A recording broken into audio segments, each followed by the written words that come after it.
Hello everyone.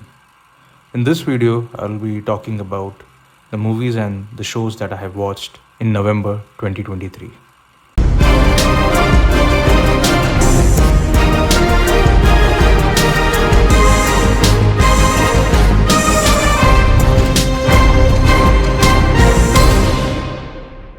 To begin with, I watched The Killer. This may not be David Fincher's finest. The story was a tad bit gripping and captivating.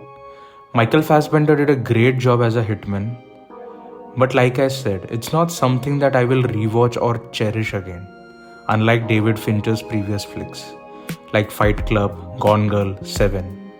It's a good flick for a Friday night watch and I highly recommend it for its direction, acting and cinematography. Next, I finally completed Better Call Saul Season 5 and 6. It's a good show, but not the best. I'll get a lot of flack for this comment, but I'm not exactly sure why we needed a 6-season series on the backstory of Saul Goodman or Jimmy McGill. Although I have to admit, Bob Odenkirk has done a fantastic job. He might be one of the most natural actors I have seen so far. Also, the last 3 episodes of season 6 are what make the entire series worth your time. It is in these moments we realize how Walter White needed someone twisted and crazy like Jimmy McGill. Next, I watched A Haunting in Venice. Kenneth Branagh is back as Hercule Poirot in his third venture of Agatha Christie's Halloween Party adaptation. The cinematography was undoubtedly amazing, but nothing beats the first film, Murder on the Orient Express. The second film, Death on the Nile, was mid and predictable. A Haunting in Venice falls somewhere between Murder on the Orient Express and Death on the Nile. At times it becomes predictable and at times you are just spellbound. Why tu Mamá, También? Or And Your Mother Too. I'm not exactly sure why I watched this film, but the after effect of this film was something else entirely. It's almost inexplicable. If I was in my teenage years, I would have loved this film for an entirely different reason, but now times have changed. I didn't understand the need for this film. Maybe it hasn't aged that well, or maybe I'm not the right audience for this film. Although I have to admit I might have accidentally developed a crush on Maribel Verdú. Just kidding. Or am I? Moving on. Next, I watched Loki Season 2. Marvel in recent times has been putting out some below average movies and shows, but Loki breaks the dry spell with some phenomenal storytelling and cinematography. The last episode, that is episode 6 of Season 2, is on another level altogether. Tom Hiddleston as Loki is still one of the finest casting choices ever made. The character arc that Loki has had so far is just commendable. From God of Mischief to God of Stories. Wow. Also, kudos to the showrunner and directors who made such a beautiful show that ended up becoming monumental in pivoting Marvel's current multiversal scenario in the right direction. Moving on. Gen V. I had not expected Gen V to be so good. Before starting Gen V, I was skeptical, but the way the show progressed, I was hooked onto it. The world of boys is getting bigger and I just cannot wait for Season 4 of The Boys, which will connect to Gen V Season 2. This, my dear friends, is how you make a superhero show.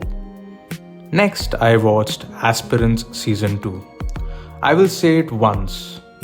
TVF never disappoints. Aspirants Season 2 felt so different with respect to Season 1. I guess it became more relatable for me.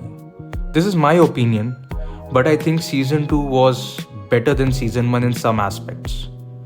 The character building and depth was missing in Season 1, but with Season 2, they have done a phenomenal job. Next, I saw Leo. Thalapathy Vijay and Lokesh Kanagaraj's newest LCU edition, Leo, has an amazing first half and an okay second half. A lot of reviewers had said that the second half is disappointing in comparison to the first half, but I felt it was okay. I kinda enjoyed it. Vijay has given a super performance. Spoiler warning, it looks like Vijay is actually Parthiban and not Leo, but the final reveal is just amazing. This might be Thalapathi's best performance that I have seen. And I have seen a lot of his films like Marsal, Sarkar, Bigil, Master, Beast, Varisu. But Leo beats all of them with regards to his performance. Coming to the LCU point, I'm not exactly sure how he is going to connect these films in the future, and the LCU at this point seems a little overhyped. Vikram and Kaidi were amazing, and let me praise Vikram a little more. When I saw Vikram, it had great storylines, some great actors like Kamal Hassan, Fahad Fazil and Vijay Sethupathi. Also the famous Surya as Rolex Sir. Somehow I expected the same magic in Leo, but was surprised to see what Leo had in store. Nevertheless, let's see what Lokesh Anna has in store for us with Thalaivar 171. He is a visionary director, no doubt, and all his films are a valid proof of that. But with the constant tag of LCU, I think it's time he either finishes the LCU or chucks it completely. Also, Anirudh is in his peak when he is creating music and BGM for Thalapathy Vijay or Lokesh Kanagraj. Next, I rewatched Kabir Singh. With the Animal trailer release on 23rd November, I had to rewatch Kabir Singh, and I must say, this movie still holds after 4 years. And let me tell you, I have already watched Kabir Singh once and Arjun Reddy twice. Sandeep Reddy Vanga had created quite a stir with these two films. And I'm damn excited for December 1st to unravel what he has cooked in Animal. You can check my trailer review on the iCard above. Pet Sematary. I read Pet Sematary by Stephen King and decided to watch the 1989 film as well. I must say, Stephen King is the king of horror. I remember reading it and watching it part 1 and 2, which is not a true book adaptation, but Pet Sematary comes very close to its book adaptation. I wouldn't recommend reading or watching Pet Sematary for those who have a weak heart and cannot digest gore or horror for that matter. Spoiler ahead. I got a little bit scared at the end when Gage comes back and goes on a killing spree. This reminded me a little bit of Chucky. With the sad and untimely demise of Matthew Perry, whom we all know as Chandler from Friends, I decided to watch 2 of his flicks which I hadn't watched before. Both the films made me realize how much Matthew Perry was like Chandler, and yet with every character he had something new to add. The question still remains, why didn't he do more films? You can check my tribute on the iCard above. Next, I watched The Railway Men. It's a beautiful yet terrifyingly haunting show based on the real life event, the 1984 Bhopal gas tragedy. The template seems similar to HBO's Chernobyl, but the acting here is far more superior. With KK Menon, R. Mahadhavan, Divyendu and Babil Khan, the show looks like a case study on how to act. There are moments in the first episode where Dibyendu Bhattacharya is in a state of fear and anxiety when he learns that water has already been mixed with MIC and the disaster that it is going to cause. You can clearly see the state of panic and the horror that it leads to.